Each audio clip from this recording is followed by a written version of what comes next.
Welcome to Ask the Tech Coach, brought to you by the TeacherCast Educational Network. If you are in charge of professional development and looking to build an innovative digital learning experience, this is the podcast for you. Join us each week as we uncover strategies that tech coaches are using to drive their digital transformations one classroom at a time. And now for your host, with over 2 decades of experience working with tech coaches and ed tech companies from all around the world, Jeff Bradbury. Hello, everybody, and welcome to the TeacherCast Educational Network. My name is Jeff Bradbury. Thank you so much for joining us today and making TeacherCast your home for professional development. This is Ask the Tech Coach podcast, episode number 110. And my friends, if you're a tech coach out there and you're looking to become a leader in your district, this is the show for you. I have 2 great podcasters and tech coaches on, and today we're going to be talking about the 3 ways for coaches to take on leadership roles in their school districts. Guys, it is almost October, and I hope you guys are having a great time in your districts. Hope you're settling in. I know in our district we are we're settling in, and I want to bring on my amazing co-host, as always, Miss Susan Vincent. Susan, how are you today? Welcome to the show.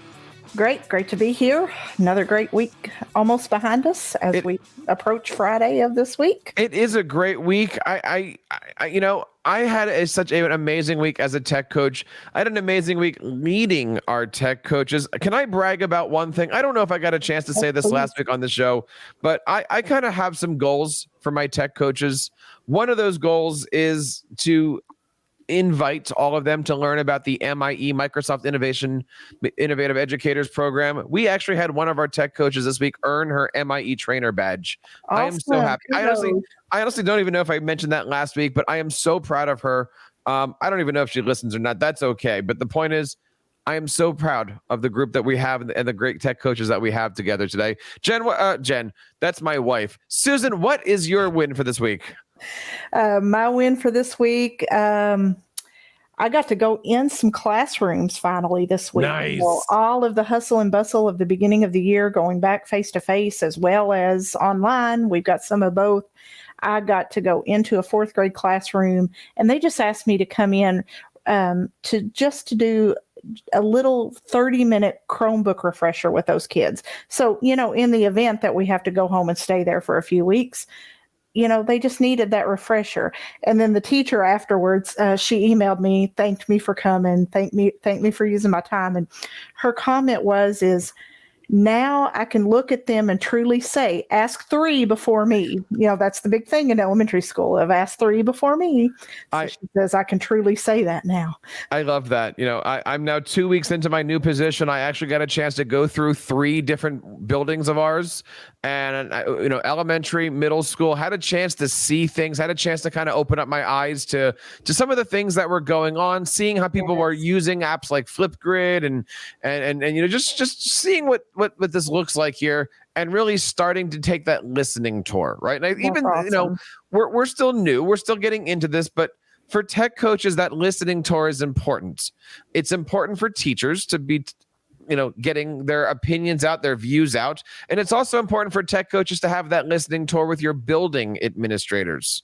Yeah. And it's not just tech coaches, right? It's anybody who's out there trying to lead other people. We need to be on the same page. We need to be knowing what not only the next step is, but those 3, 4, and 5 steps are. And I want to bring on somebody today who's very special to not only TeacherCast, but also to some of the things that I'm working on in my district. He's a good friend. He's been on the show before, has a fantastic podcast called Leader of Learning. I want to bring on my good friend, Dan Kreiness. Dan, how are you today? Welcome to Ask the Tech Coach. Welcome. I'm good. Thanks, Jeff. Thanks for having me back. I appreciate the term special there.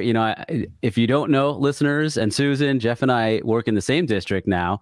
And I think it's obvious that we're both like-minded when it comes to, as Jeff mentioned already before, those goals that we have. And I will say that I agree. when he says we're 2 weeks in and it's getting smoother and smoother, I think, by the day in terms of the instruction and how to really do it and do it well in a hybrid model. My win for the week actually is that we in one of our departments, we hired a brand new teacher who's new to the classroom. This is her first full-time teaching gig, days, not weeks, but days before entering into this quote unquote new normal. And I observed an amazing lesson that she ran just today, where she finally was doing a Google Meet to have all students, both in person and at home, connected and engaged at the same time, and bringing in aspects of the ELA curriculum at the same time. So it was like a really great blend of the technology and student engagement, and also with the curriculum. And it really was symbolic for me in a way that, like, we are finally getting there, wherever there is. But, you know, like, it's all coming together. You know, Dan, you mentioned this term new normal. I think we've all heard this before, but I know you and Sue, you guys have actually been in more classrooms than I have, because I've been more doing the district admin stuff over the last couple of weeks. But are you finding that teachers who are literally right out of college, this is their first experience, this isn't the new normal? This is just how teaching is. And I'm curious to see what your thoughts are on, you know, younger teachers who are just adapting and running, and not younger teachers, I'll say the politically correct term, not younger teachers who are, you know, it is different. You know, I could do a whole nother podcast on this, and I have, but you know, I've done a lot of research into growth mindset and also teacher resisting change. And research does show that veteran teachers are much more resistant than, you know, rookie teachers. Rookie teachers or newer teachers to the classroom, for lots of different reasons. I do agree in the sense that newer teachers are probably more prepared to handle some of these things than the veteran teachers. And I guess getting back to the tech coaching piece, they get tripped up a lot with the technology. You know, it's pretty evident and obvious, I guess, and I don't mean to offend veteran teachers here, because some are really, they have that growth mindset, and they're really willing to learn and learn quickly. But in my opinion, in my honest opinion, it is a generational thing where the younger teachers are coming in, at least maybe not better equipped, but more willing to give it a go. Well, Dan, it's been great having you on the show. Bye. Just turned off all the educators over the age of 45. No, I'm glad that you used that number. Maybe I need to leave. What's your thoughts on all of this stuff? I mean, I know you get a chance to be in these different classrooms. Are you seeing the teachers who, and I wasn't even looking at that from a tech point of view. I'm just saying the fact of, you know, if you have been teaching third grade for 15 years, you know how to teach third grade. If you've been teaching third grade maybe for 2 or 3 years, tech aside, you're still trying to figure out how to give the lesson. This is just one more way that you now know how to give a lesson. Absolutely. And I do see that with several of our teachers who we've just hired for this school year, fresh out of college, and it's their first job. They don't know any different. Yes, they've observed. Yes, they've student taught. Well, you know, a lot of these people student taught back in the spring when the new normal was coming about. So, you know, in a lot of senses, you're right, Jeff, they don't know any different. And in fact, they're adapting fairly well, just because, you know, here's your list of protocols, here's your list of new safety procedures that you have to follow. You know, they don't know how to do anything any different in a certain building that has certain protocols. So this is their new list, and they're going with it. So circling around to tech coaches here, you know, I wanted to talk today a little bit about leadership roles, because leadership roles does not necessarily mean principal, assistant principal. It really just means finding a way to step up, whether that be in your department, in a building, in a district, in a group of buildings, and really trying to figure things out. Now, Dan, you've got an interesting concept here about things that a tech coach or any, I know you're not a tech coach by trade, you're a literacy coach, but it's all the same kind of idea here. What can a coach do to take a leadership role in their district, in their building? On a personal level, I think that this advice gets back to kind of how I launched myself into coaching for the first time, or at least full-time coaching in a school. Going back a handful of years now, I came in with a lot of knowledge and a lot of that willingness that I've already talked about to learn technologies. And the more and more I learned and was able to help support other teachers with technology platforms in my building, then I kind of got on the radar of my school and district administrators to say, oh, we need to get this guy in a role where he can actually do this full time. And I'm not saying that to pat myself on the back necessarily. What I mean by that is, if you are at a point, whether you have the tech coach title or not, to feel, I felt like, not literally, but there was a time in my career where I felt that switch or that shift from really being so focused on supporting the student learners or the kid learners to sort of more of the adult learners. And I would say to anyone, whether you have the title or the role or not, if you have that passion for supporting and coaching other colleagues and other adults in the building, I think that is really where to start in terms of leadership. Take a tool that take a strategy that you do well and help other people out with it, especially during these times. I honestly, as much as we've already even used it, and I hate the term, I'm just going to keep throwing it out there, like the new normal is not normal for anyone. Whether we already talked about, veteran versus newer teachers, it doesn't matter how many years you've been in education. It's new for everybody. So start helping people out, I would say, is really first and foremost how to step up into that kind of leadership role. And tagging and supporting what Dan is saying, that's where we, as some of us being veteran tech coaches, need to step in and help build that capacity with those teachers who don't have that coach title, whether it be instructional or tech coach, building that capacity and encourage them to step up into those leadership roles. That's where we can come in and, we can't be at 4, 5, 7, 10, 12 campuses at the same time. And Dan, you're suggesting that it's best if you do that when you're younger than 45. Is that what you're trying to say here? Yeah, I guess so. No, but also what I did want to say, that was a great point that Susan just made in terms of building capacity in others. You notice how quickly I got off of that. One of the things that we're actually working on right now at my school, and this may have to do a little bit with the fact that right now during COVID, you can't bring outside visitors or consultants or trainers to buildings. We're really going to start trying to tap into our teacher experts. So it's not just 1 or 2 coaches on my campus who are leading a majority of the trainings and the professional developments, but really noticing and finding and drawing attention to those classroom teachers who are in the trenches, at ground zero, whatever you want to call it right now, doing what they need to be doing in the classroom, and getting them to step up in terms of actual, more official professional development. So maybe even more than just supporting and helping out colleagues, but more officially leading those trainings. Absolutely. And that's worked well for us the past just year, right before we went out for remote learning last year, before the pandemic hit.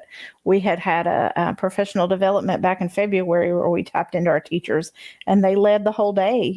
It was teachers presenting to teachers.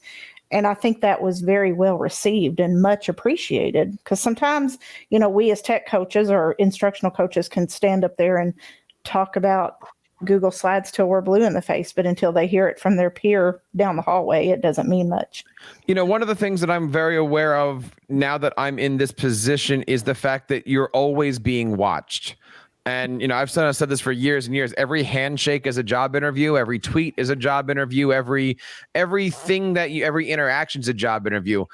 You got to think that school districts out there are looking around going, hey, we're going to need more coaches. We're going to need more support.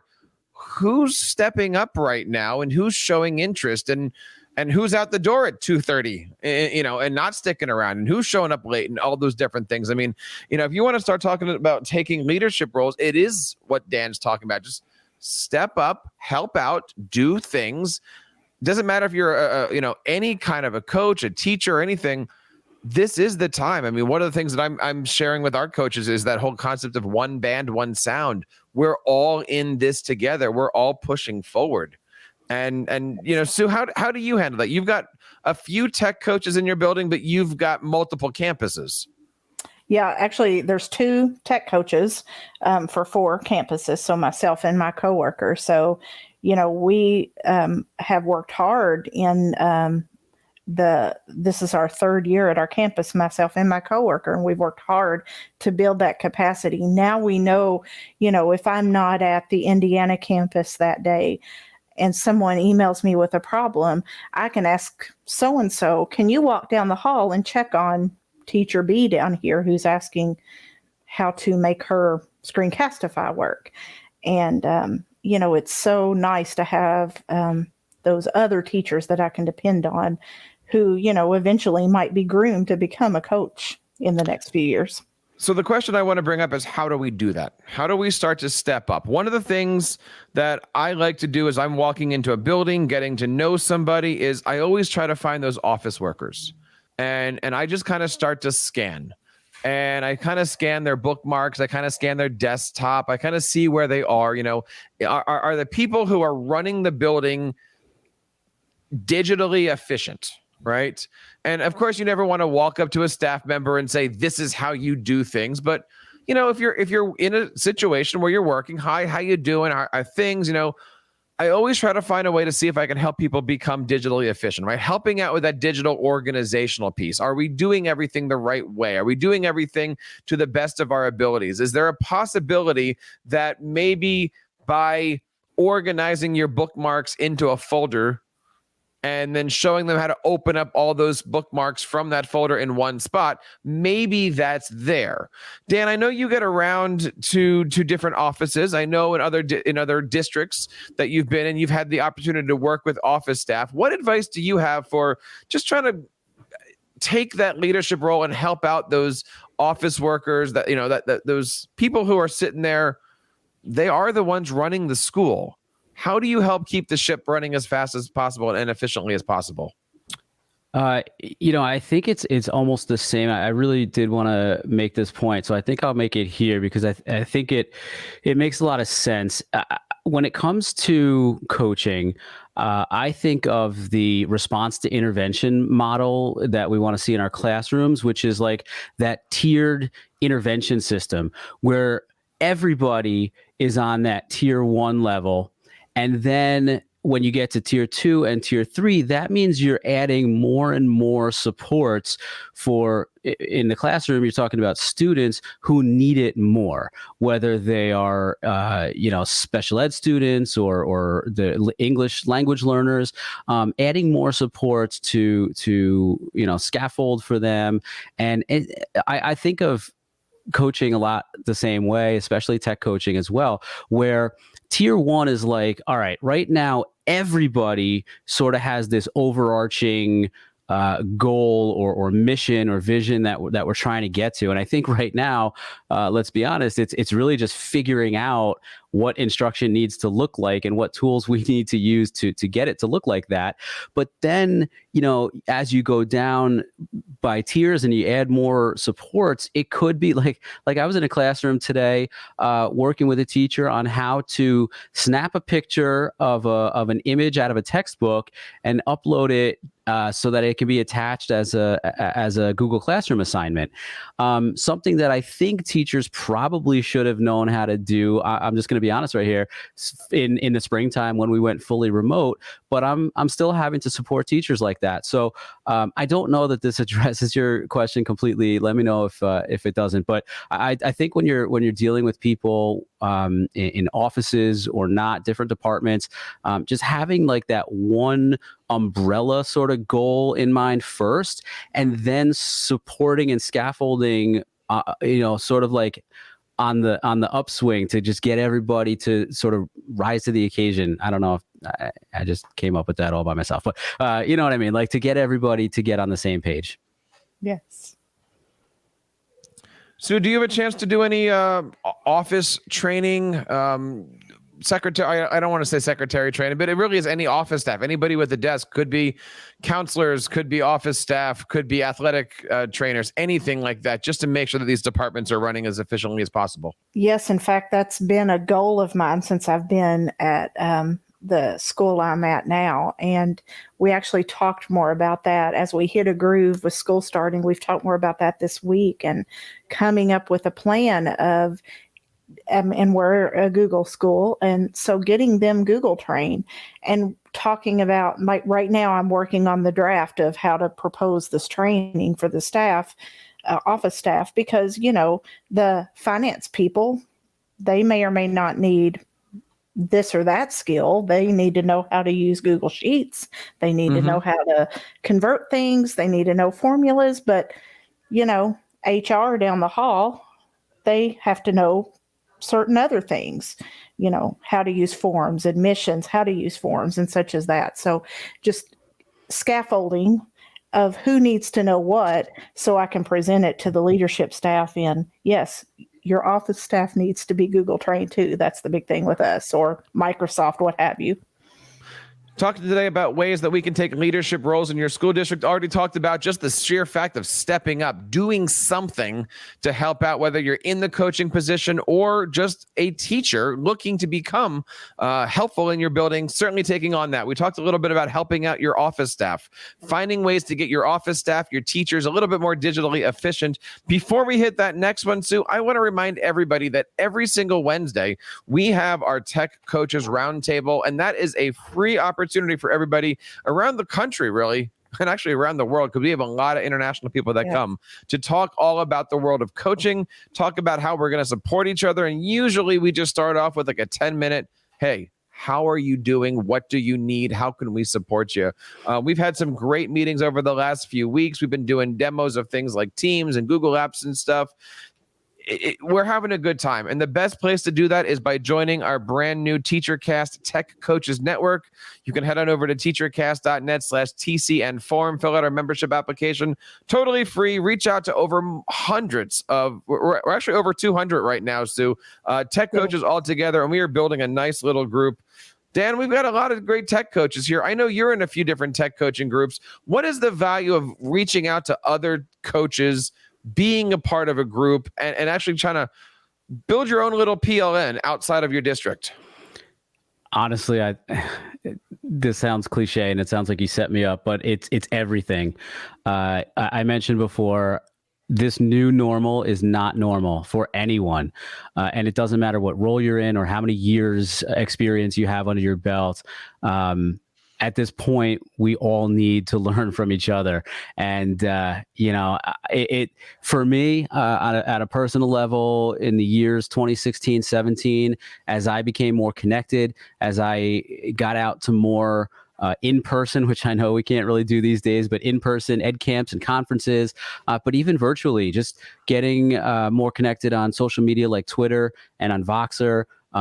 The more people I met, the more minds I was able to learn from, the more really great ideas I was able to pick up. So I don't think I'm alone there. I think you can find so many people out there who are coaches or not coaches, or are administrators or not, and they'll say the same thing. They'll say that getting onto social media and really networking with like-minded individuals who are out there trying to push education forward every single day, sometimes almost even 24/7, it really means so much. And that group that you guys run with Tech Coaches is an amazing opportunity. But if you're not connected to even something like that, getting onto social media, building up that PLN, that PLF, the family of supporters that you're going to be able to learn from and grow with is amazing. Seriously. The third thing that we want to talk about tonight when it comes to having those leadership roles is a little outside of the box. Talk to us a little bit about what you're thinking with this one, Sue. So, you know, one way in my school system that I've actually kind of gotten myself out there with, not just working with teachers, kind of like we were talking about with office staff a while ago, is just kind of being the proponent of being there for the other departments as needed.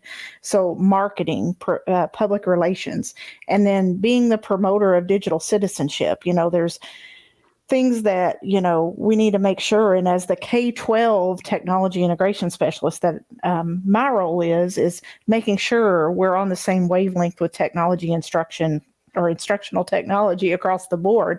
So digital citizenship comes under that, and just, reminding the importance of that, whether we're face-to-face learning, remote learning, or whenever we're online. And then obviously, too, go hand in hand with that is the STEM education, just the encouragement and taking on that leadership role of, talking about our robotics teams and working with marketing to, promote those. But in another sense, one way that I've kind of gotten, with the administrative leadership is through the marketing department, working with them as a technology integrator. In this, again, new normal, we're not getting to do open houses. We're a private Christian school here in Louisville, and we're a large private Christian school here in Louisville. So open house is a huge thing for our admissions departments in the fall. So we're doing those virtually. So I was brought into the open house planning team this year as the technology specialist. And, I'm helping now pull off that virtual open house. So that's just gotten, again, not to toot my horn, but gotten me more respect at the administrative level in my school system, which has been great. So step up and, use your talents and your expertise in other areas, not just in instruction. Dan, what's your thoughts on that? I completely agree with what Sue's saying. Make sure that you know what's going on. Make sure that you're using your talents no matter what it is. And again, it's just all like you originally just said, step up and help out. Yeah, and when Sue was talking about marketing and PR, and I guess this gets back to my social media thing as well, just help brand and market your own classroom if you're in the classroom, your department if you're like me, a department coach, if you're a tech coach for an entire school or district, share and really promote and brand those amazing things that people are doing out there. And even if they're not amazing yet, but they're getting there soon, right? They're on their way. Share that out too. That teacher that I talked about before, who did an amazing job in my mind of blending the technology and the engagement with the curriculum today. I'm like, I shared that out with the department. I mean, it was in a private email, let's say, to just that department, but I really wanted to make a big deal out of it. And I was very intentional. And so I guess having said that, when we talk about stepping up, it's also understanding what the school, what the district, what the department is trying to achieve, and really finding ways not just to involve yourself in it, but to really highlight it and brand it in such a way where you want people to notice. I got to a school at one point, and this was when I was starting to build up my own kind of reputation and build that personal learning network that we talked about. And I basically said to them, this was when I became a full-time instructional coach for the first time. I said to them, I want to help put this school and this district on the map.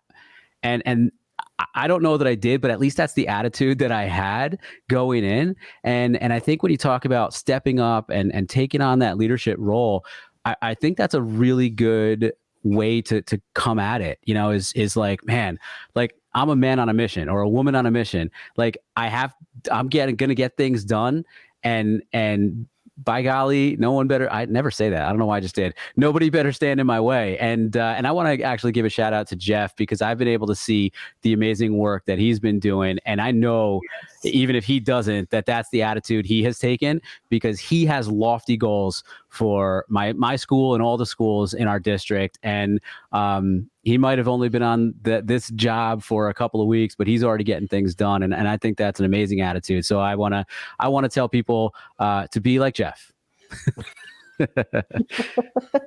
I'm not 45 is all I'm saying. Okay. So. There you go. Dan, you still got opportunities to. I still have. Once you get there, I don't know. I have 10 more years, Dan, I think, right? That's how the numbers work. Mhm. Dan, you happen to be a podcaster. Tell us a little bit about some of the work that you're doing. And I believe, if I'm not mistaken, you have a new show, don't you? Yeah, it's a show within a show, but I'll get there in a minute. So the real podcast, the brand is called Leader of Learning. And I really love the fact that we've gotten so much in this conversation to talk about how anyone, regardless of what role they're in or what title they have, can be a leader. That's what I'm all about on the Leader of Learning podcast. And I end every episode saying, no matter who you are or where you are, you too can be a leader of learning. And I truly mean that. And so I'm glad that we've talked all about that today. But the show's been around now a little bit over 3 years. I have 80 plus interview episodes.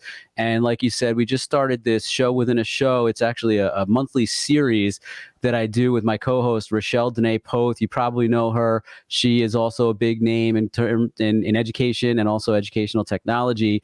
And basically, we tackle trending topics in education every single month.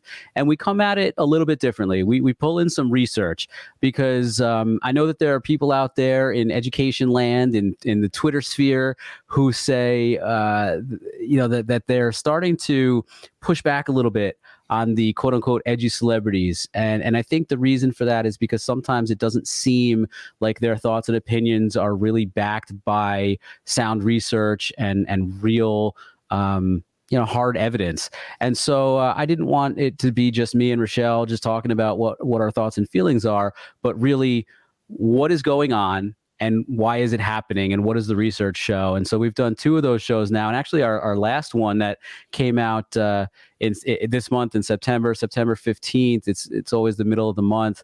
It was all about educational technology. And I thought it was a really great episode. And obviously it aligns with what we're doing here on the Ask the Tech Coach. So I'd appreciate you going and listening to that. It's a great episode. It's a great show and continued success for all of that stuff. And Sue, it is this time to be finding these new ways of doing professional development. We are also not only doing this show every single Monday called Ask the Tech Coach, but we also are now dropping a brand new show called Tech Coach Weekly, which you can find over at live.beluga.org, part of the Beluga network of media content creators. And, I think anybody that's interested in learning about digital citizenship might want to check that stuff out. So we're going to be talking all about that this week, aren't we? Yes, very much. We're excited about our conversation and these Beluga shows that are just starting to drop. Just short little snippets, quick tech tips, ideas, just ways that you can help your teachers, help, and as a coach, help your teachers. So we will be bringing that to you every single week. We'll make sure that all of the links and stuff are over in our show notes. This is Ask the Tech Coach podcast, episode number 110. Dan, one last time, where can we learn about the great things that you're going to be doing this year? Appreciate it. Everything about the podcast and the show within a show can be found at leaderoflearning.com. And I'm on pretty much all the socials. And the best way to find me is on there at Dr._Kreines, Kreines. And Sue, where can we find all the great stuff that you're doing? I'm at SV314DWS, and my website is techimaginations.net.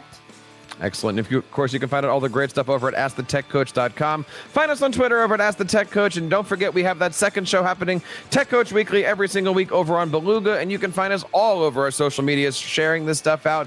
Let us know that you're there. And again, go to teachercast.net/TCN form for Tech Coach Network Forum. We would love to have you guys be a part of our weekly Tech Coach Networks. And that wraps up episode number 110 of Ask the Tech Coach. On behalf of Susan and Dan, my name is Jeff Bradbury, reminding you to keep up the great work in your classrooms and continue sharing your passions with your students. You've been listening to Ask the Tech Coach, hosted by Jeff Bradbury of the TeacherCast Educational Network. Please reach out to the show with all of your questions on Twitter at AskTheTechCoach or online at www.askthetechcoach.com. Be sure to subscribe to our podcast so you don't miss any future episodes. And please take a moment to write a review in the App Store.